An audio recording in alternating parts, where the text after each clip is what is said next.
우리 옆 사람과 인사합시다. 샬롬, 반갑습니다. 샬롬, 반갑습니다. 오늘 또 이렇게 수요 저녁 예배, 또 그리고 영상으로 함께 예배하는 우리 모든 성도들에게 정말 주님의 은혜와 복이 있기를 소망합니다. 오늘은 제목이 참 좋습니다. 12제자를 보내심. 오늘 예배 드리는 사람이 12명일 것 같습니다. 아마 영상에 들어온 자들과 함께 합쳐서, 그러니까 아마도 마지막 때가 되면 그런 것 같습니다. 우리처럼 열정 있게 예배를 드릴까요? 저는 지금도 감사해야 된다는 생각이 참 많이 들어요. 왜냐하면 우리가 20년 전만 해도 아마도 많은 사람들이 교회 종치는 소리에 얼마나 많이들 교회로 모였습니까? 근데 그때 생각을 해보면 그때는 맞벌이 하는 사람들이 적었습니다. 더더욱이 일하는 사람들도 적었고, 대부분이 저녁 6시면 집으로 돌아왔기 때문에 충분히 7시 예배를 드려도 충분하지만, 요즘 직장인들 실제 예배를 드리고 싶은 분들이 저는 많을 거라고 생각을 해요. 다만 직장에 끝나고 오면 이 자리에 앉기가 참 힘들죠. 그래서 우리 교회들도 보면 밴드의 예배 이후에 듣는 분들이 좀 있습니다. 그러니까 예배를 새벽을 못 드리면 새벽 예배 후에 올라온 영상을 보거나 우리가 예배를 드리는데, 그럼에도 불구하고 우리 마음 가운데 오늘 잊지 말아야 되는 것은 천국은 침노하는 자들의 곳이라고 얘기합니다. 열정을 가지고 그 천국을 얻고자 하는 마음을 오늘 가득 채워서 오늘 이 12제자를 보냈다. 그럼 여러분 어떤 마음이 들어야 될까요? 나도 12제자에 들어야 되겠다 해야지, 12명간이 나는 박수치겠다, 이건 참 다른 이야기입니다. 그래서 오늘 마태복음 10장의 이야기를 가지고 12제자를 보내심, 오늘 우리가 그 12제자가 한번 돼보는 귀한 시간이 되었으면 좋겠습니다. 오늘 마태복음 10장은요, 예수님께서 얼마 정도 교육을 했는지는 정확히 나오지 않습니다. 어쨌든 그래도 제자를 부르시고 그들을 교육하시고 훈련을 하신 이후에 예수님께서 1절을 얘기했지만 예수님의 그 권능을 그들에게 주어서 그 파송하는 장면이 나오게 됩니다.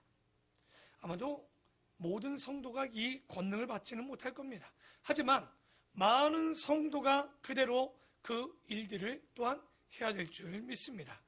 그런데 현대 한국교회 문제가 좀 생겼습니다. 이게 좋을 수도 있지만 목회자 의존주의가 좀 심화되고 있고요. 또 하나는 뭐냐면, 목회자는 뭐라고 부릅니까, 여러분? 목회자는 목자고 성도는 이런 가치가 머릿속에 있는 거죠. 하지만 우리는 그게 아니에요. 만인 제사장이라는 건 직분이 다르지만 우리 모두 다 제사장의 역할을 갖고 제자의 역할을 갖고 주님 앞에 동일한 파송을 가야 된다는 거죠. 그런데 성도는 양이다, 목회자를 목자라고 만드니 주저없이 양들은 뭐만 하고 싶습니까? 양만 하고 싶고 꼴만 먹고 싶어요. 주는 꼴 먹고 싶고 시키는 것만 하고 싶고 새롭게 하는 것보다는 목자가 이끄는 대로만 가고 싶은 거예요. 그러니까 목회자들이 쌍코피가 나는 거예요. 보면 이것도 목회자가 해야 되고 저것도 목회자가 해야 되고. 그러니까 작은 교회 목사님들하고 이렇게 모여보면 목사님들이 한 10년 정도까지는 괜찮아요. 근데 10년, 15년, 20년 되면 번아웃, 탈진 상태에 다다르게 됩니다. 저는 그 마음을 조금 느낄 것 같아요. 왜냐하면 교회 와서 뭘 하다 보면 이것도 목회자가 해야 돼요. 좀 지나면 이것도 목회자가 해야 돼요. 그러니 왜냐하면 또 젊어지진 않고 함께 나이가 들어가다 보면 이게 목회자가 50이면 성도가 60, 70되니 시킬 수도 없는 거예요. 그러니까 자꾸만 어떻게 보면 이런 가운데 목회자만 코피를 나고 성도들은 자꾸만 대접받고 싶고 서비스 받고 싶고 예배를 꼭 드려주는 것처럼 나오게 되고, 어느 순간 예배의 주인공이 되어서 주님께 예배를 드리는 자가 아니라 구경꾼으로 전락해버리는 이런 시대가 솔직히 더 되어가고 있어요. 여러분, 영상 예배도 여러분 깨닫고 있으셔야 돼요. 왜? 너무 편하죠. 그런데 잘못하면 저 영상 예배만 드리다 보면 뭐가 될까요? 정말 구경꾼이 되기 쉽습니다. 왜? 봉사하지 않아도, 교회 와서 뭘 하지 않아도 충분히 그냥 예배 드리는 데는 문제가 없다는 거예요. 그러면 굳이 교회가 전 세계에 이렇게 몇십만 개, 몇백만 개가 있을 필요가 없어요. 교회는 딱 하나만 있으면 됩니다. 왜? 예배 드리고 그냥 예배 생활만 하면 되겠죠. 그러나 교회를 그렇게 주님께서 부르지 아니하셨다는 것은 분명히 교회라는 것을 만들어 주시고 그 교회 안에 각자의 지체의 은사를 주었다는 것은 각기 맡은 역할대로 그 안에서 목자는 목자의 역할을 하는 것이고, 양이라면 그 양의 각기 맡은 역할들을 하고 더 뛰어넘어서 성장하고 성숙해져서, 굳이 목사님은 설교만 우리 사도행전에 얘기하지 않습니까? 말씀만 정말 그곳에 전념할 수 있게 하는 것이 어떻게 보면 목회자의 역할일 것이고, 그 외의 것들은 집사와 안수집사와 권사와 성도들이 이 일들을 해간다면 그게 진짜 건강한 교회가 되지 않을까. 그래서 여러분 잘 보십시오. 예수님이 12제자를 마태복음에 세웁니다. 그러나 누가복음에 가면 12제자로 끝나지 않죠. 몇 제자라고 얘기합니까? 70인 제자를 얘기합니다. 뒤에 보면 120 문도라고 얘기합니다. 그러니까 이게 뭐냐면 12제자가 배웠던 것을 70인의 제자도 동일하게 배우는 거예요. 그리고 120명이 배우고, 그리고 사도행전에 가면 더 대단합니다. 처음 사도행전에 우리 같으면 지금 안수집사 같은 안수집사를 세웁니다. 몇 명? 7명을 세웠죠. 빌립과 스데반 집사는 알고 있죠. 니골라도 알고 있지만 그 사람은 뒤에 좋지 않게 됐고, 이렇게 보면 7명의 집사를 세우는데요. 이들이 12명의 제자보다 떨어질까요? 절대 그렇지 않습니다. 이들은 정말 예루살렘에 5,000명에서 1,000명 정도 되는 사람 중에 7명을 뽑은 거예요. 그러니까 대단한 실력자예요. 스데반 집사의 여러분 사도행전 7장의 설교를 보면 보통 분이 아니에요. 집사가 설교하는데 이 설교의 수준이 뒤에 보면 바울의 수준과 전혀 뒤처지지 않는 성경의 역사와 내용을 다 알고 있었단 말이에요. 그러니까 언제까지 난 집사니까 권사니까, 권사가 뭡니까? 안수집사가 뭘까요? 교회 와서 예배 잘 드리는 게 안수집사하고 권사일까요? 그러면 굳이 직분이라는 게 필요가 없을 겁니다. 여러분이 찾아내야 되는 것은, 그렇다면 내가 이 직분을 받고 내가 그만큼 커야 될 거예요. 그만큼 성숙할 수 있도록 해야 되겠죠. 그래서 성도는요, 교육자와 함께 동역을 하는 자리입니다. 결코 목자와 양으로만 남으면 안 되는 거예요. 피차 덮고 피차 은혜를 누리고 피차 그 가운데 열매를 맺을 수 있는. 그러니까 오늘 우리가 12제자의 모습을 보겠지만 예수님만의 능력이 있는 것이 아니라 그 제자들에게도 뭐가 있다고 합니까? 능력을 주신대요. 1절을 볼까요? 예수께서 그의 12제자를 부르사 더러운 귀신을 쫓아내며 모든 병과 모든 약한 것을 고치는 뭘 줬다라고 합니까? 권능을 주셨어요. 그게 목사입니까? 아니요, 제자들이었어요. 그런데 먼저는 첫째, 그들을 부르서 더러운이라고 합니다. 더러운 귀신. 더러운은요, 원래 원어를 보면 더럽다는 얘기가 아닙니다. 깨끗하다라는 단어가 카다라토스라는 말인데, 여기다가 부정접두 아가 붙으면 아카다라토스라고 하는데 무슨 말입니까? 깨끗하지 않다라는 말이에요. 원래 그 말은. 근데 그것을 의역해서 지금 뭐라고 써놨냐면 더럽다라고 얘기하는 거죠. 그러니까 예수님께서는 귀신을 뭐라고 표현하십니까? 깨끗하지 않고 더러운 거예요. 여러분, 귀신 들린 자를 요즘은 병원으로 곧장 데려가니까 잘 모르죠. 제가 종종 얘기하잖아요. 예전에는 정말 그런 사람들이 꽤 주변에 많이 있었습니다. 동네에 한둘씩 미쳤다라고 얘기하지만 그게 정신의 이상을 뛰어넘어 영적인 더러움을 가진 사람들이 있어요. 그러니까 그 사람이 아무리 씻어도요, 영적으로 보면 더러운 거예요. 그러니까 예전에 영적으로 깨있는 사람들은 냄새가 난다고 그랬어요. 더럽거나 냄새가 나는 이것들. 근데 그런 사람들의 특징들이 있습니다. 왜 그런 더러운 영들이 들어가느냐? 어떨까요? 성경에는 불평하고 원망하고 불만과 시기와 질투가 있는 것에 더러운 영들이 들어옵니다. 그러니까 우리가 빛 가운데 있고 빛이 우리 안에 있으면 절대 어둠은 들어오지 못해요. 그런데 우리는 여러분, 권사됐다고 막 빛만 들어옵니까? 이 안에 빛이 있어서 막 등경 위에 등이 되어서 빛이 비춰집니까? 아니요. 그때부터 오히려 어둠 속에 있는 것 같은 느낌이 더 듭니다. 목사가 되면 할렐루야 맨날 영적인 줄 알았어요. 저는 맨날 어둠 속에 사는 것 같습니다. 그 중에 정말 성냥 하나 켜놓고 옛날에 옛날 이야기죠. 그 성냥 뭡니까? 이름도 까먹었네. 예, 그 꼬마 어린 아가씨 있죠? 예, 성냥 피면 이렇게 싹 하면서, 그러니까 켜있는 동안은 꼭 빛이 있는 듯한데 그거 꺼지면 끝나는 거예요. 현실로 돌아와 있는 성냥팔이 소녀 같은 그런 느낌이 드는 것 같죠. 그러니까 이 보면요, 왜냐하면 우리가 항상 주님 앞에 있으려고 하면 그 반대편의 사단은 항상 우리를 끄집어 내리고 있다는 얘기입니다. 그런데 언제 그것이 넘어가냐? 여러분, 교회 왔는데 짜증이 많이 나와요. 교회 왔는데 시기가 생기고 질투가 생기고 원망이 생기고 불평이 생기고, 그리고 당짓기를 힘쓴다. 100% 악한 영들이 들어오길 아주 좋은 넓은 길들을 만들고 계시는 거예요. 그러니까 여기도 보면 우리도 예수님이 하는 일, 교회가 하는 일에 딱 이런 만들입니다. 교회가 다 잘하는 건 아니에요. 잘못될 때는 분명히 비판하지만 그게 아닌데도 교회가 하는 일이나 목회자가 하는 일에 불평불만이 딱 드러날 있어요. 교회가 왜 저래? 저는 그 불평이 있기 전에 우리가 기도를 먼저 해줬으면 좋겠어요. 잘한다는 게 아닙니다. 목회자라고 실수 안 하겠습니까? 교회라고 꼭 바른 길로 가겠습니까? 근데 그 말을 하기 이전에 우리가 해야 될 일이 있다면 왜 그런 일을 해야 되고 왜 그런 실수를 할까? 기도하고 찾아오십시오. 근데 기도하지도 않고 무작정 불평과 원망하면요, 제가 문제가 아니라 여러분이 문제가 생기는 거예요. 그렇죠? 왜냐하면 그 잘못하면 우리 마음 가운데 저도요 미움이 들어와요. 그때마다 누가 그런 저랑 얘기했죠. 무슨 얘기했습니까? 기도하기 싫죠. 정말 미운 사람부터 저 기도합니다. 솔직한 얘기로. 왜냐하면 내가 사랑해야 되는데 사랑을 못하니까 사랑 달라고 기도하는 거예요. 그러니까 문제 있는 집을 먼저 기도하고 두 번째로는 내가 감당하기 어려운 사람들을 먼저 기도합니다. 그들을 사랑하게 해달라고. 그게 참 힘든 거예요. 그래서 여기 보면 우리도 예수님이 하시는 일들에 너무 그렇게 꼭 태클을 거는 사람들, 그리고 교회 와서 꼭 누구를 따돌리는 사람들, 눈물을 흘리게 하는 사람들, 자존심을 상하게 하는 사람들, 그리고 당지어서 남들을 헐뜯는 사람들, 아주 마귀가 일하기 좋아하는 사람들입니다.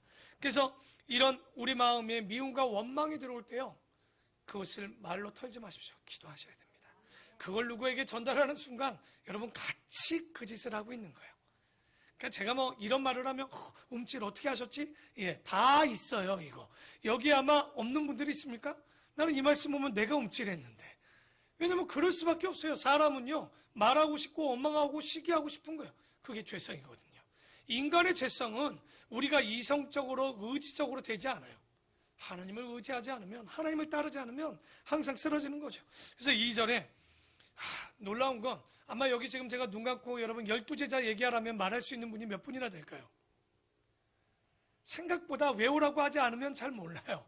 왜냐면 맨날 베드로, 안드레, 야고보, 요한, 도마, 의심 한 번인데 많이 한 도마, 빌립도 좀 들어본 것 같아. 가룟 유다. 슬슬 헷갈리죠? 가룟 유다 다음에 5명은 뭔가 헷갈려. 뭐 다데오라고도 하는데 어디 가면 또 유다라고 그래. 가룟 유다도 있는데 또 유다도 있네.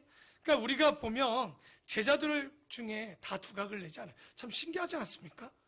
12제자 정도 되면 두각을 낼 정도인데, 근데 여기 보면 우리가 잘 아는 사도 요한을 제외한 모든 가룟 유다를 제외하고 나서 모든 사도들은 정말 주님을 위해서 순교당할 만큼 대단한 분들이었어요. 다 모두 순교했죠. 그런데 성경에는 그렇게 이름을 안 넣는 게 꼭 그런 것 같아. 교회 안에 우리가 다 일하면 이름 나고 싶어 하죠? 아니요. 그러지 않을 수 있습니다. 안 나는 하나님의 제자들도 있는 거예요. 다 날려고 하면 안 되고요. 뭔가 인정받는 건, 사람에게 하는 건 그거 더 위험합니다. 하나님 앞에 인정받고 그곳에 상급 쌓는 것이 더 복일 수 있는 거죠. 그래서 우리가 잘 모르는 것 같은데, 여기 보면 볼까요? 베드로 알지요? 베드로와 또 시몬이라고 또 원래는 얘기했고, 그 뒤에 보면 베드로라고 이름을 또 개명도 하죠. 또 그의 형제 안드레, 세베대의 아들 야고보와 그의 형제 요한, 그 넷은 잘 알아요. 그리고 빌립, 그쵸? 바돌로메도 나다니엘이라고 얘기도 하는데 바돌로메도 있죠. 그리고 도마 알죠? 그리고 세리마태가 대단합니다. 왜 대단할까요? 자기가 기록하면서도 자기를 뭐라고 기록해놔요? 세리라고 기록해요. 제가 기록했다면 세리 뺐을 것 같아요. 왜냐하면 이때 다 좋아하지 않는 거예요. 그런데도 불구하고 세리 마태라고 씁니다. 그리고 알페오의 아들 야고보. 그래서 여기 우리가 첫 시간에 얘기했죠. 마가복음 2장 14절에도 보면 마태도 알페오의 아들, 그리고 뭐라고 나오냐면 마가복음 2장 14절에 보면 알페오의 아들 레위라고 나옵니다. 레위가 마태거든요. 그리고 여기도 보면 알페오 아들 야고보. 그래서 둘이 형제가 아닐까라고 대부분 생각을 많이 하는 거죠. 그리고 다데오, 그리고 가나나인 시몬이라고 합니다. 이 다데오도요, 뒤에 보면 또 유다라고도 얘기해요. 가룟 유다랑 다른 유다입니다. 그렇죠? 유다가 또 나오고요. 그리고 이 다데오가 대단한 사람이에요. 여기선 별로 안 나오지만 이분도 페르시아쯤 가다 보면요, 이 유다의 그 순교 기념교회가 있습니다. 다데오의 순교 기념교회가 있어요. 다 그러니까 그쪽 이란 쪽에 가서 복음을 전하다 이분도 순교를 당하는, 그러니까 이란과 터키 사이에 있거든요. 그래서 그럴 정도로 대단한 사람들이 있는데 성경에만 우리가 크게 이야기가 되지 않고 있는 거예요. 그리고 가나 나인이라고 얘기하는데, 혹은 열심당원이라고도 표현을 하는데, 개역 한글에는 가나안인이라고 되어 있습니다. 이게 영어로 보면 카나안인이라고 이렇게 돼 있어서 아마 이게 번역들을 쓸 때 가나안인이면 뭐예요? 가나안인이면 이방인이잖아요. 근데 그거 아니거든요. 히브리어 카나이라고 하는데 헬라어로 음역할 때 가나인이라고 이게 번역이 되다 보니까 꼭 우리가 가나안 땅의 가나안인이라고 이렇게 생각을 하는데, 가나는요, 여기 보면 원래 갈릴리 가나, 그리고 그러니까 갈릴리 가나라고 얘기하거든요. 원래 그 베세다 이방 사람이 아닙니다. 그래서 갈릴리 가나 사람이라고 해야 돼요. 이 사람이 베세다 그 뒤에 이방 사람이 아닙니다. 이 사람은. 그래서 어쨌든 뭐 우리가 12제자 한번 다음에 시험 한번 확 갑자기 보려고요. 그래도 교회를, 여러분 우리가 사는데 12제자 이름은 특히 그분들이 뭘 다 했다라고 얘기할 수는 없지만 이름 정도는 좀 알면 좋지 않을까 생각이 듭니다. 5절에 보면 예수께서 이제 이 12를 내보내시며 명하여 이르시되 이방인의 길로도 가지 말고 사마리아인의 고을에도 들어가지 말고 오히려 이스라엘 집에 잃어버린 양에게로 가라. 먼저 예수님께서는요, 유대 땅에 있어서 사마리아 땅 갈 시간도 없어요. 이방인에게 갈 시간도 없고 먼저는 누구에게 먼저 가라고 합니까? 유대인에게 먼저 가는 거예요. 너무 서로하지 마십시오. 이 뒤로부터는 다 이방인에게 복음이 전해집니다. 바울 이후로 보면, 그렇죠? 그리고 마지막 때 잠깐 유대인에게 다시 복음이 전해진다라고 우리는 성경 속에서 계속 보고 있지 않습니까? 그래서 어쨌든 먼저는 유대인들이 잘 안 믿을 거라고 하셨을까? 유대인들에게 먼저 복음이 전해지는데 7절에 가면서 전파하여 말하되 천국이 가까이 왔다 하고 병든 자를 고치며 죽은 자를 살리며 나병한 자를 깨끗하게 하며 귀신을 쫓아내되 너희가 거저 받았으니 거저 주라고 합니다. 그러니까 이들에게 권능을 주었는데 어떤 권능을 줬습니까? 죽은 자를 살리는. 근데 다 죽은 자를 살리면 큰일 나겠죠. 그러니까 어떨 때 죽은 자를 살리기도 하지만 다 살리진 않아요. 여러분 병을 고치지만 모든 병을 고칩니까? 아닌 거예요. 어떤 상황에서 고칠 수도 있고 권능을 받아도 어떤 상황에는 되지 않을 수 있다는 거예요. 나병 환자를 다 깨끗하게 합니까? 아니요. 보면 사도행전과 복음서에 보면 예수님 말고 누구도 나병 환자를 고친 내용은 나오지 않습니다. 그러나 이런 말씀을 하는 건 사역하다 그런 병들을 나을 수도 있고 귀신을 쫓을 수도 있는 거죠. 그런데 이런 권능들 돈 주고 받았어요? 거저 받았어요? 하나님의 은혜를 거저 받았기 때문에 거저 주라는 거예요. 근데 예전에, 요즘은 이제 코로나가 터져서 뭐 기도원이니 뭐 이런 은사 집회도 없으다 보니까 뭐 이런 얘기도 좀 덜하지만 예전에 한창 90년대, 2000년대 초반까지만 해도 이 은사 집회도 심각했어요. 근데 이들이 하는 얘기가 뭡니까? 뭐 90년 전에도 그랬어요. 헌금을, 재물을 바쳐야 이 은혜를 준다는 거예요. 무슨 복비를 받습니까? 그러니까 절대 성경은 그렇게 얘기하지 않아요. 오히려 거저 받았으니 거저 주라고 이야기를 하고 있는 거예요. 성경을 알면 우리가 꼬임 맞지 않아요. 쉽게 넘어가지 않습니다. 성경을 모르니 꼭 그런 거 같잖아. 우리가 뭔가 기도받으려면 뭔가 그 주님께 드려야죠. 그러면 되는 거예요. 그래서 9절에 너희 전대에 금이나 은이나 동을 가지지 말고 여행을 위하여 배낭이나 두벌옷이나 신이나 지팡이를 가지지 말라. 이는 일꾼이 자기의 먹을 것 받는 것이 마땅함이니라. 그래서 여기 보면 이 일꾼이 먹는 것 받는 거 당연하죠. 주님이 주의를 하면 뭐 하다는 얘기예요. 다 채워 주신다는 거. 다시 말해 전도자는 소유욕이 있으면 안 됩니다. 뭘 갖고 싶고 하고 싶고 되고 싶으면 이미 전도자로서의 역할들을 다 잃어버리는 거예요. 그러니까 교회도요, 그러니까 우리가 잘 알아야 되는 건 우리가 건물을 늘리는 게 우리 교회의 비전이 되어서는 안 돼요. 우리가 꿈꿔야 되는 건 우리 다음 세대들이 어떤 곳에서 예배할지를 기억하고, 오히려 교회를요 딱 건축하거나 크게 하면 문제가 뭐가 생기는 줄 압니까? 일단은 우리는 아직 뭐 그런 일도 없지만 크게 하거나 건축하면 사람들이 모이는 데만 힘을 씁니다. 흩어지는 데 힘을 잘 못 씁니다. 오히려 교회가 작으면 흩어지겠죠. 왜? 모이면 갈 데가 없으니 흩어지는 거예요. 여기저기 흩어지는 거예요. 뭐 다른 곳에 가죠. 예전에 그래서 강당교회들이 있었잖아요. 지금도 몇몇 강당을 교회를 빌렸다 끝내는 어쩔 수 없이 뭐 짓기도 하지만 결국은 강당이나 작은 곳에 있으면 뭐 하게 되는 거예요? 흩어지는 거예요. 저는 그런 것도 꿈꿔요. 근데 먼저는 뭐 해야 됩니까? 흩어지기는 모여야지. 모여야 흩어질 거 아닙니까? 그래서 우리가 항상 이 성전에 대한 고민들, 장소에 대한 고민들은 우리 젊은 청소년들이나 청년들이나 이 아이들이 교육할 수 있고 뛸 수 있는 곳을 만들어주고, 어른들은 밖에서 드려도 돼요. 솔직히 죄송한데 오히려 이 아이들이 예배할 수 있고 이런 공간들을 만들어주는 거, 그러니까 이런 것들을 꿈꿔야 될 필요성이 있지 않는가. 그래서 우리가 처소에 대한 고민들은 다음 세대들에 대한 소망이라고 저는 생각합니다. 그래서 우리가 정말 그런 꿈들을 꾸면서 이 아이들이 더 바른 곳에서, 그리고 그 아이들도 모이면 흩어져야 돼요. 그곳에 만족해서 교회가 좋고 재밌고로 끝나면 아무것도 안 되는 거예요. 가서 복음을 전하는 데까지 갈 수 있도록 비전을 가지고 소망을 가져야 되겠죠. 그래서 우리 교회는 먼저 모이고, 그리고 뭐 해야 되는 거예요? 흩어지는 교회. 더 나아가서 내가 교회다. 제가 목회를 시작하면서 첫 번째 자립하기를, 5년 안에 자립하기를 원했는데, 주님께서는요 자체적으로 내가 원하지 않아도 자립하게 해주셨어요.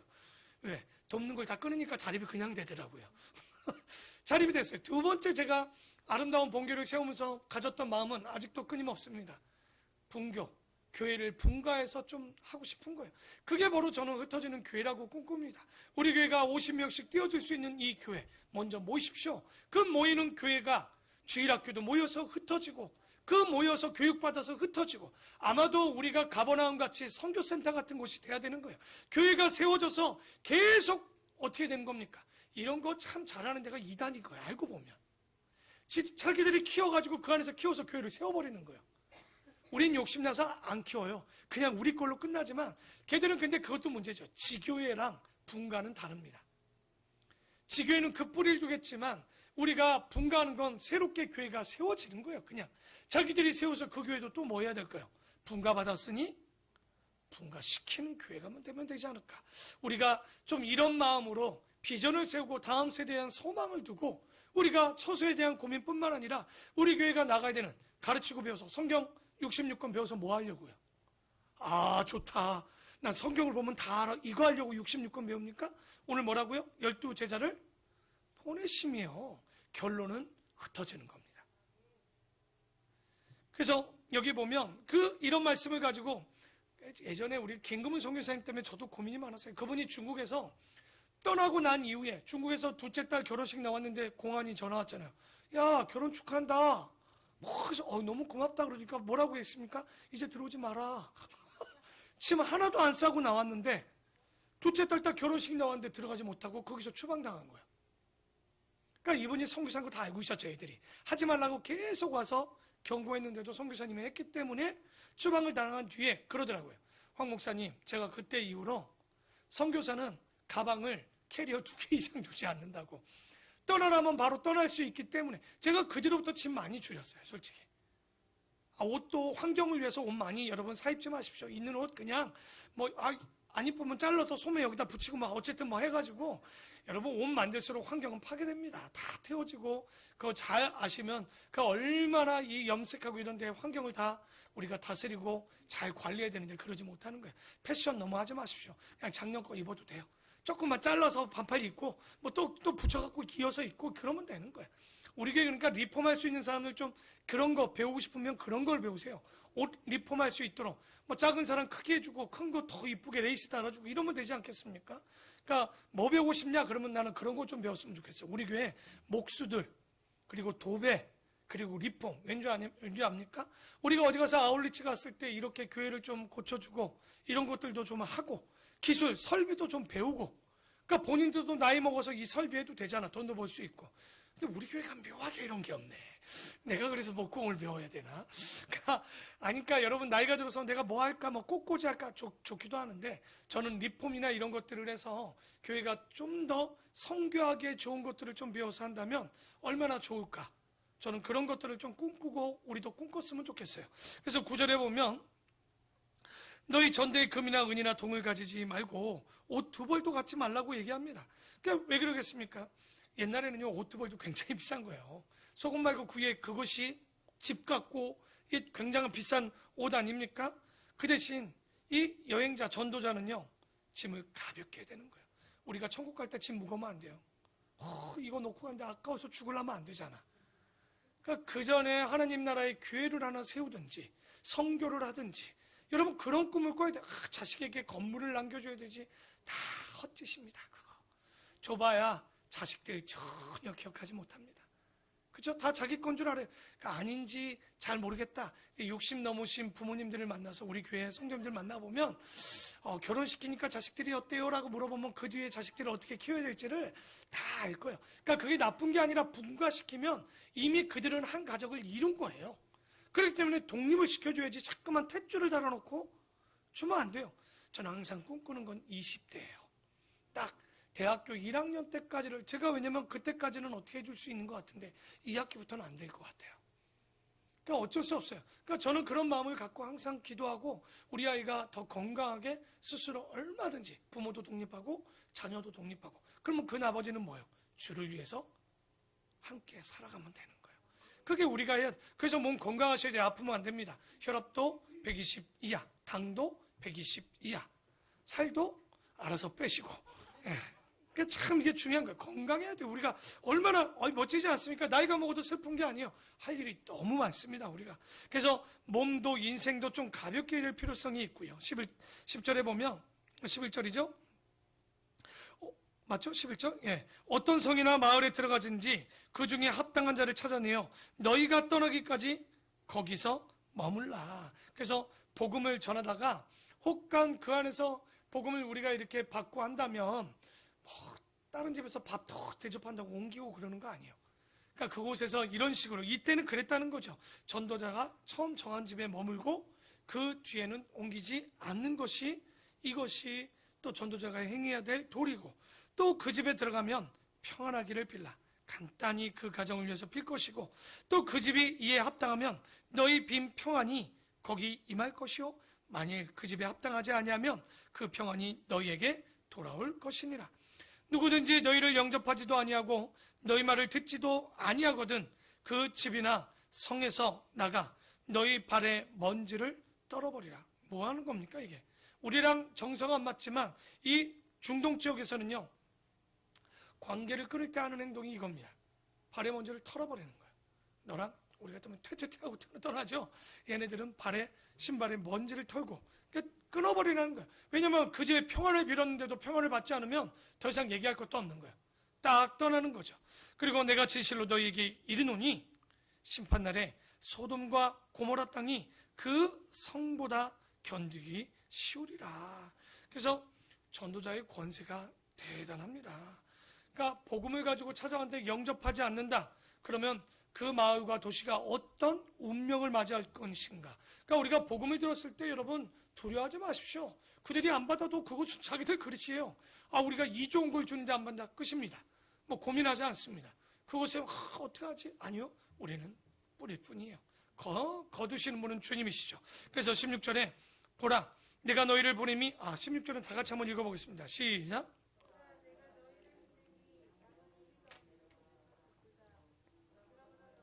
뱀같이 지혜롭고 비둘기같이 순결하라.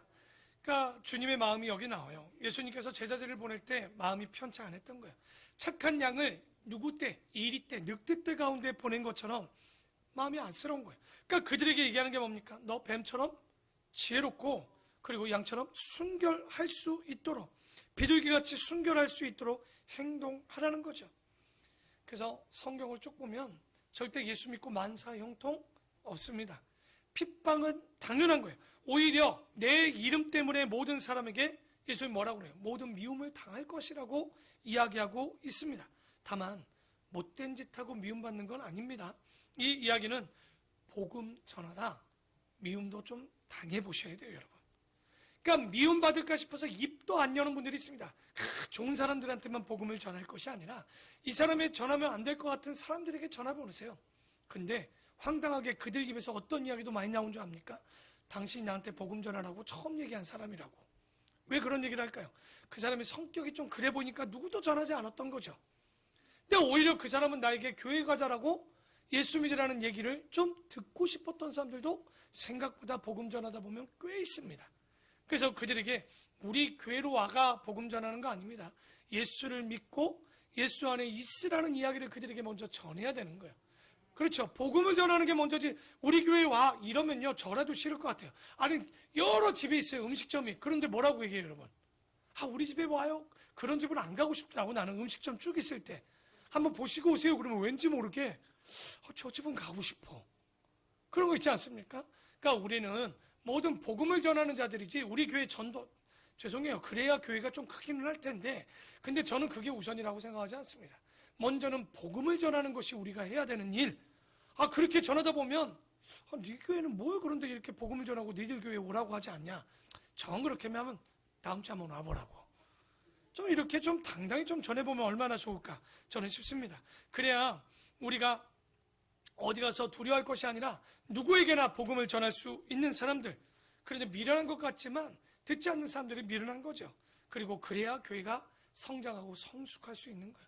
복음 전하지 않고 말씀을 가르치지 않고 말씀을 나누지 않는 교회는요, 솔직히 슬슬 그 교회는 정체성을 잃게 되고 비전도 없을 것이고 존재의 유무가 의심스러워지는 거예요. 교회가 뭡니까? 말씀을 가르치고 말씀을 배우고 복음을 전하고 교회 안에 교회를 세우는 일이요, 교회가 또 나가서 헌신하고 봉사하는 것이 교회인 거예요. 이거 새로운 거 아니에요. 여러분 새가족 교회 갈 때 뭐합니까? 만나서 반갑습니다 할 때 교회가 뭡니까? 라고 기억나십니까? 갑자기 또 새로운 거죠. 나 안 가르친 것 같다라고 하시면 안 됩니다. 거기에 교회가 뭔지에 대해서 이야기할 때 5가지가 나올 거예요. 그런데 그걸 안 하고 있다면 우리는 교회가 아닌 거예요. 배우긴 좋아하는데 영혼에 대한 사랑이 없고 복음을 전하지 않는다? 교회가 아닌 거예요. 저도 그 5가지가 참 두려운 거예요. 가르치고 싶고 배우고는 싶은데 전하기가 두려운 거예요. 어쩔 때는 가르치고 배우는 건 좋은데 교회 가서 헌신하는 게 또 힘든 거예요. 봉사하기가 괴로운 거예요. 그런데 거기에 마지막에 성도 교제까지 있는 거예요. 교회 그냥 편하게 다니고 싶잖아. 근데 하나님 사랑? 제 얘기가 아닙니다. 성경은 뚜렷이 얘기하고 있는 거예요. 그래서 17절에 그래서 사람을 삼가라. 그들이 너희 공회에 넘겨주겠고 그들의 회당에서 너희가 채찍질 당한다는 거예요. 이런 핍박을 복음을 전하다 너희들이 당하는데, 지금은 이런 것까지는 없지만 또 너희가 나로 말미암아 총독들과 임금들 앞에 끌려가리니 이는 그들과 이방인들에게 증거가 되게 하려 하심이라. 너희를 넘겨줄 때 어떻게 또 무엇을 말할까 염려하지 말라. 그때 너에게 할 말을 주시리니. 자, 20절도 줄 치면서 다 같이 읽어보겠습니다. 시작.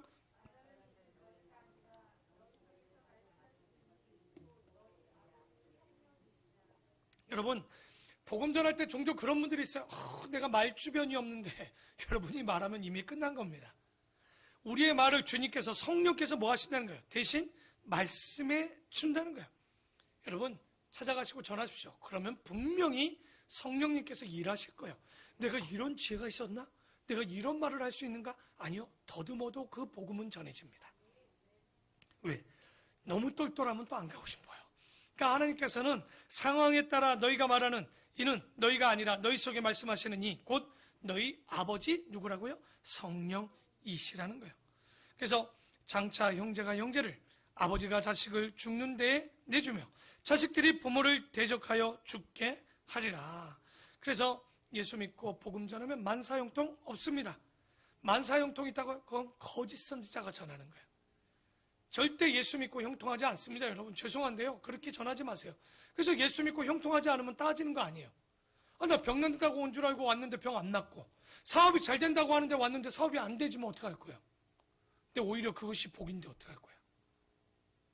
그래서 예수 믿고 교회 가면 병 날 거야가 아니에요. 예수 믿고 여러분 마음의 평안함을 얻을 거예요. 오히려 예수 믿고 여러분, 예수 믿고 병 안 나오면 진짜 뭐라고 얘기할 거예요?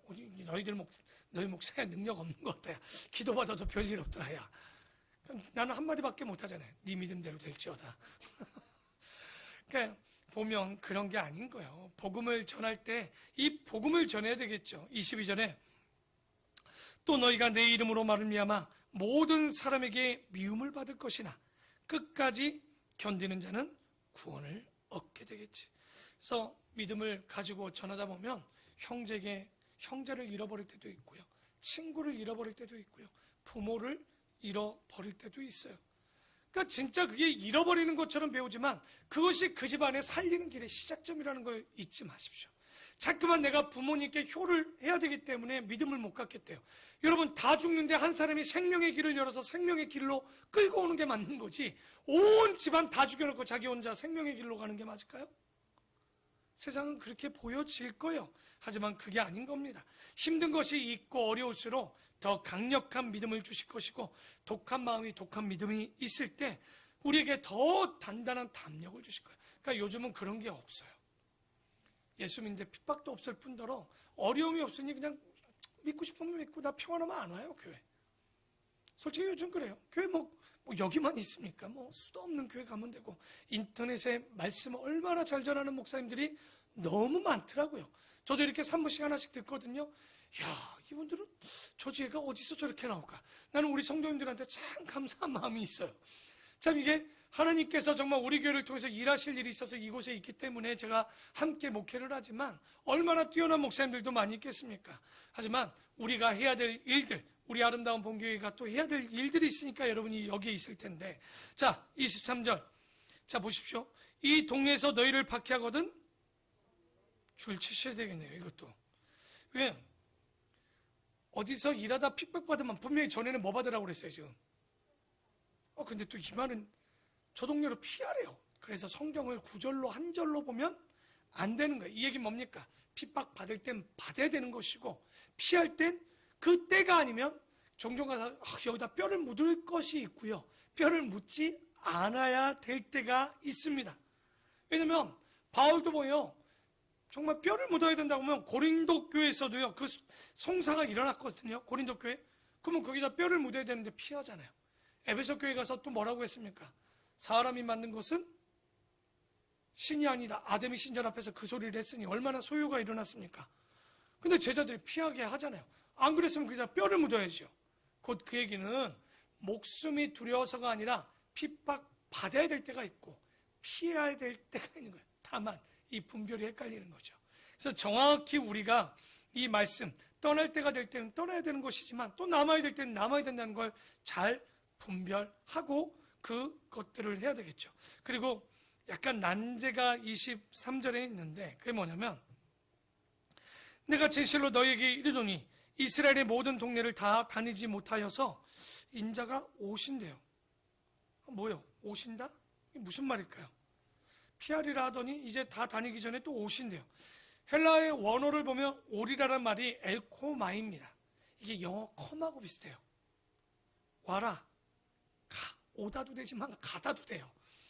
그러다 보니까 이 말이 번역이 열심히 해봐야 이 동네 저 동네 피해도 다 다니기 전에 떠나야 될지도 모른다라는 말씀인 것 같기도 한데, 솔직히 약간 이건 난제입니다. 해석이 제대로 되지 않아요.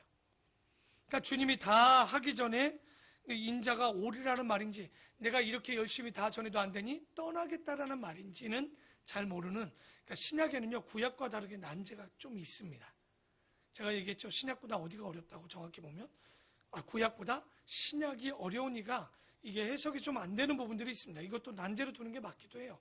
그래서 24절에 보면 제자가 그 선생보다 또는 종이 그 상전보다 높지 못하나니, 이 얘기는 뒤에 나옵니다. 제자가 그 선생 같고 종이 그 상전 같으면 족하도다. 곧 집주인을 바알세불이라고 얘기하는데, 하물며 그 집에 있는 사람들은 오죽이나 더하지 않겠느냐.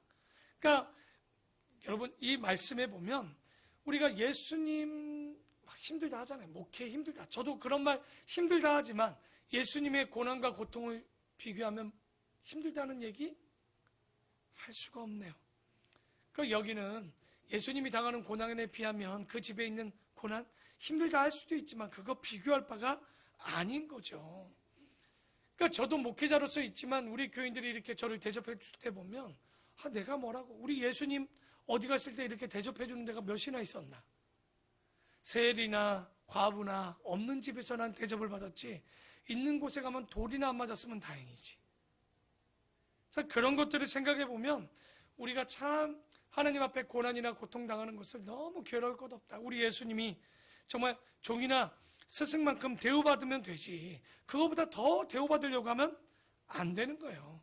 그러니까 대우 못 받았다고 속이 울구락불구락, 교회 안에 나 목자인데, 나 권사인데, 앞순 집사인데, 목사인데, 그럴 거 없다는 거예요. 오히려 이 예수님이 당하신 것을 기억하면 우리가 아무것도 아니라는 거. 우리가 서기관 왔지만 서기관 보고 뭐라고 했습니까? 내가 참새도 있고 다 머리 둘 곳이 있는데 나는 머리 둘 곳이 없다라고 얘기하지 않습니까? 그게 예수님의 삶인 거예요. 그러니까 이렇게 얘기하면 할 말이 없더라고요. 저도 목회하다 그냥 그 길 가는 게 맞는 것 같습니다. 그래서 26절에 그런즉 그들을 두려워하지 말라. 감추인 것이 드러나지 않을 것이 없고 숨은 것이 알려지지 않을 것이 없느니라. 그래서 하나님 앞에 끝내는 다 드러나 있기 때문에 억울해할 것도 없고 하나님 앞에 오히려 우리가 다 이실 짓고 해야 될 것이고, 또 27절에 내가 너희에게 어두운 데로 이르는 것을 광명한 데서 말하며 너희가 귓속말로 듣는 것을 집 위에서 전파하라. 그러니까 우리가 교회 갈 때 그러니까 숨길 필요 없습니다. 교회 간다고 당당하라고요. 우리가 성경 들고, 여러분 너무 빨리 오지 말고 예배 시간 20분 전에만 천천히 성경도 들고 여기도 좀 왔다 갔다 하면서, 좀 그런 맛이 있어야 되는데 차를 타고 주차장으로 다 와버리니까 교회인지는 몰라요. 여러분 한 일부러 제가 그래 볼까? 한 10시 반쯤 성경책 들고 다 내보내서 여기다가 이 밑으로 1층으로 쑥 들어오게 좀 해야 되지 않을까? 일부러 여기 교회 있다라고 좀 해야 되지 않은 거. 그러니까 예수 믿는 거 숨기지 말라는 얘기입니다. 근데 이게 시대적으로 보면, 뒤에 보면 이게 얼마나 또 어려운 일인지 또 깨닫게 되죠. 예수 믿는 걸 나타내면 죽게 되는. 그러니까 좀 뒤에 나옵니다. 그 이야기가. 그래서 28절에 보면, 자, 이것도 참 예수님 말씀 하나 다 같이 읽고 싶어요. 28절 또 다 같이 한번 읽어봅시다. 시작.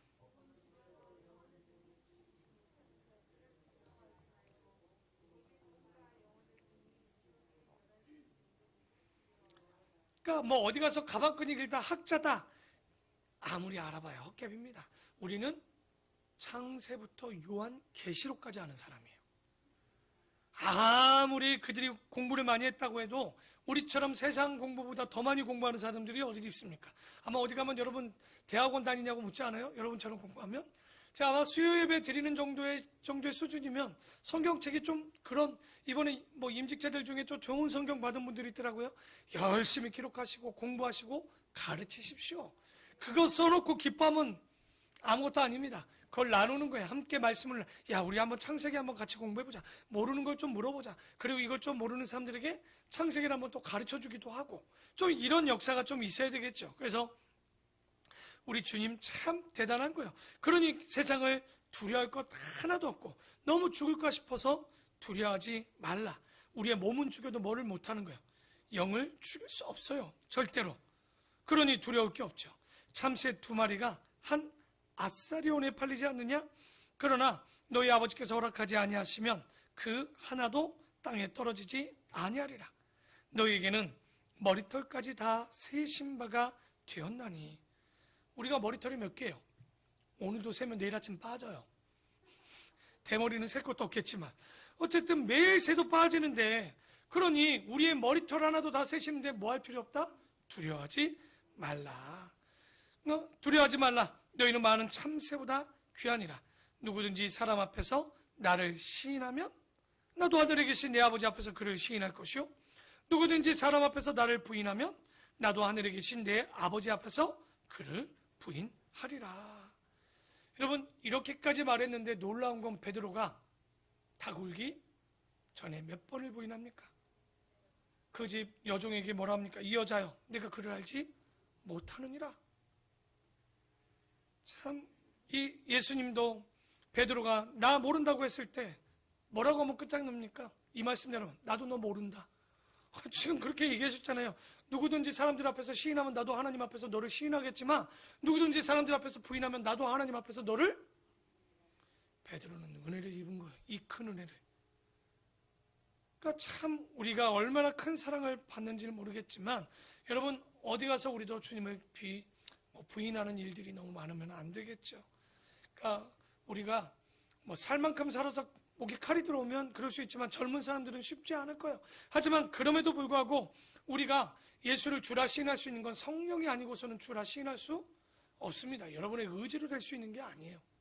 시간이 좀 되면 로마의 10대 박해 때 얼마나 고생이 오는가, 그건 사도행전 볼 때 한번 이야기를 하겠지만, 그들이 그 앞에서 정말 예수를 부인하지 않을 수 있었던 건 그들의 의지가 아니에요. 근데 그들이 그 뒤에 부인했던 모습들도 나타났던 건 그 핍박이 어느 정도였는가, 그건 이루 말할 수 없는 거예요. 그래서 우리가 정말 목숨보다 더 소중한 주님을 우리가 기억해야 될 텐데, 34절에 내가 세상에 화평을 주러 온 줄로 생각하지 말라. 화평이 아니요 검 혹은 말씀을 주러 왔노라 라고 얘기합니다. 내가 온 것은 사람이 그의 아버지와 딸이 어머니와 며느리가 시어머니와 불화하게 하려 함이니 사람의 원수가 자기 집안 식구니라. 맨날 이런 얘기 많이 하죠. 우리 집이 다 왼수밖에 없다고. 남편도 왼수, 자식도 왼수, 부인도 왼수. 결론이 아닌 거예요. 이 말은 결론을 얘기한 것이 아니라 예수를 믿어가는 과정 가운데 반드시 이런 일이 벌어지는 거죠. 형제와 부모가 이런 일이 벌어지죠. 양보가 안 되는 거예요. 여러분, 진리를 두고 진리 그 자체를 양보할 수 없기 때문에 그래요. 그러니까 믿지 않는 집안에 있으면 부모가 너를 호적에 파도 나는 나와야 된다고 보는 겁니다. 그렇죠? 아버지가 예수 믿으면 나 나가겠다. 호적에 채워야죠. 방법이 없는 거예요. 그게 과정인 거예요. 제가 얘기했죠. 과정이지 결론을 얘기하는 거예요. 아닌 거예요. 그러니까 형님이 와도 대통령이 와도 안 되는 거예요. 이거는 안 되는 건 안 되는 거죠. 그러니 내가 너에게 화평을 주러 온 것이 아니라 뭐를 주러 왔다고요? 검을 주러 온 거예요. 진짜 성경을요 문자적으로 전하면요 절대 우리는 화평이 오지 않습니다. 불화가 일어날 수밖에 없어요. 그래서 사람의 원수가 자기 집안 식구라. 그래서 예수님도 묻습니다. 나냐? 네 가족이냐? 그러면 여러분 뭐라고 해요? 하나님의 공식적인, 예수님의 공식적인 질문이야. 나야 세상이야. 나야 돈이야. 나야 가족이야. 나야 네 형제야. 여러분은 누구십니까?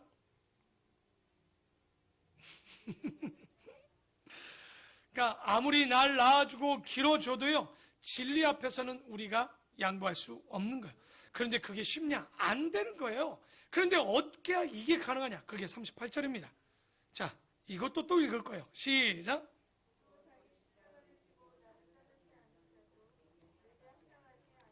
자, 십자가를 진다니까 내가 예수 믿으면 어려움이야. 이 반풀 없는 소리 하지 마십시오. 십자가를 진다는 건 고난이 온다는 얘기가 아닙니다. 십자가는 이때 뭡니까? 사형 틀입니다. 예수 믿으면 죽는 것을 감당해야 예수를 따라갈 수 있다는 거예요. 여러분, 예수님 때 사도들이 되는 마지막 길은 뭡니까? 갈보리 십자가에 나도 못 박히겠다는 거. 그래서 여러분 가룟 유다를 제외한 모든 제자들이 어떻게 합니까? 순교하는 거예요. 사도 요한은 다르게 죽지만 그 외의 제자들이 다 순교를 하는 것처럼 여러분 예수 믿으면 조금 부담이 있겠지? 이미 여러분 긁는 겁니다. 예수 믿는 건 십자가 사형 틀을 갖고 가는 거예요. 근데 요즘 시대의 성도들을 보거나 목회자를 보거나 제 자신을 봐도요 형통하고 싶지 십자가는 싫어요. 편하고 싶지 고통 싫어요. 인정받고 싶지 남들에게 핍박받기 싫어요. 그러니 대접만 받는 거예요. 여러분 교회 와서 성도들이 목회자가 대접만 받고 싶은 거예요.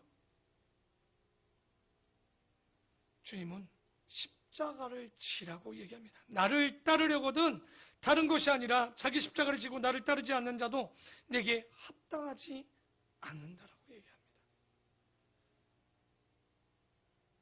자기 목숨을 얻는 자는 잃을 것이요 나를 위하여 자기 목숨을 잃는 자는 얻으리라 얘기합니다. 그러니까 순교해야 자기 목숨을 얻는 거예요.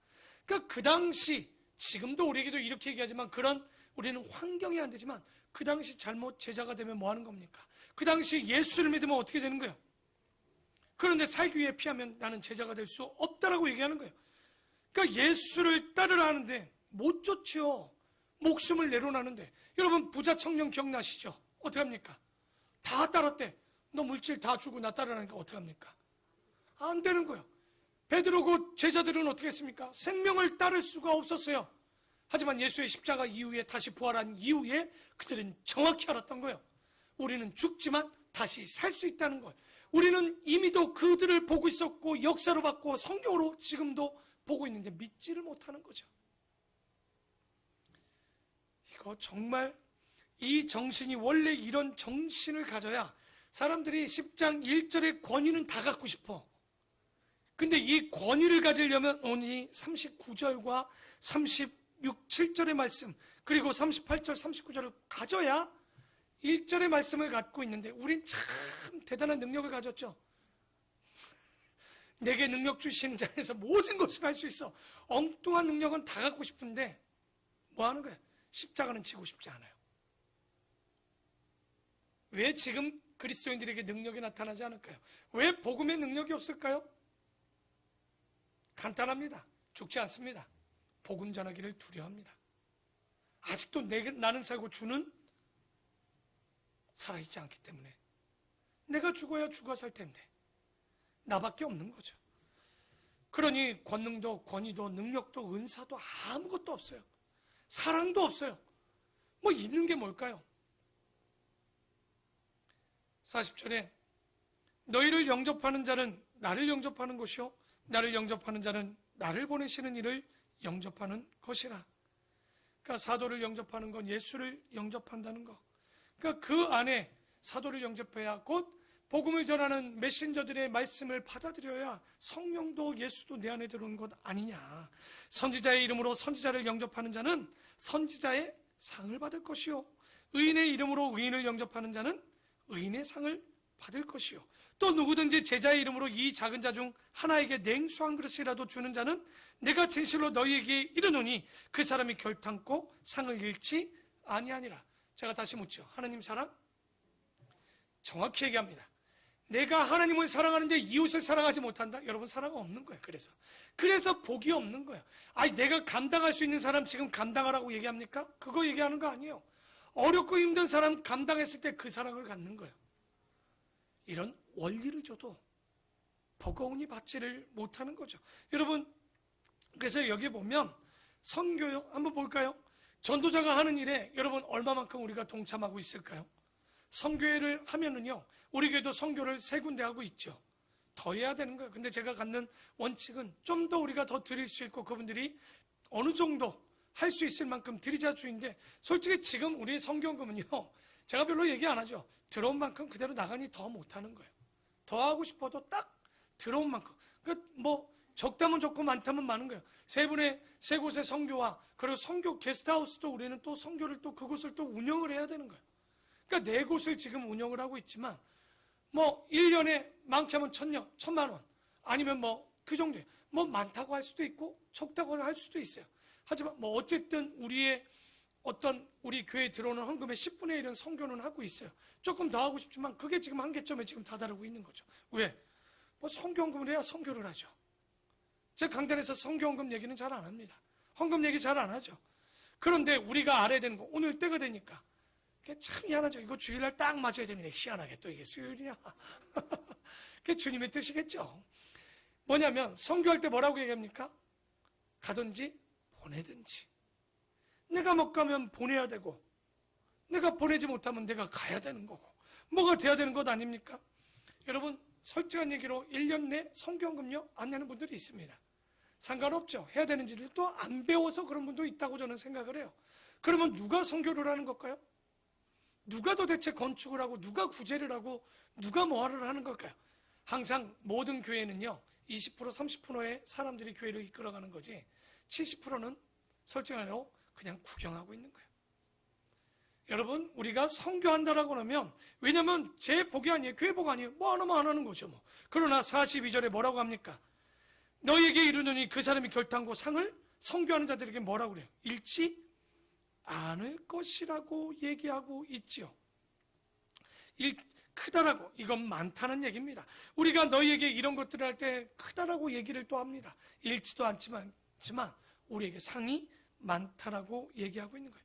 여러분, 우리가 얘기했죠. 마태복음 6장 21절에 내 보물이 어디냐고 그래요.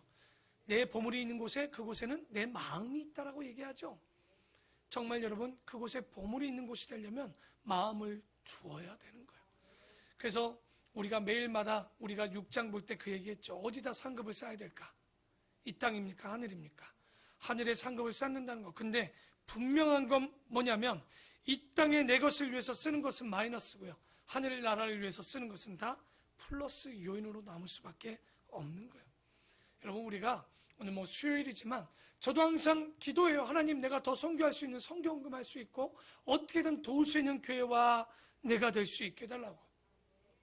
그러니까 제가 물어봤어요. 지난주 금요 마음 열게 했더니 우리 성도들이 참 금요 목장에 보니까 우리가 재정 중에 가장 쓰는 게 뭐냐 그러면 1등이 다 헌금이더라고.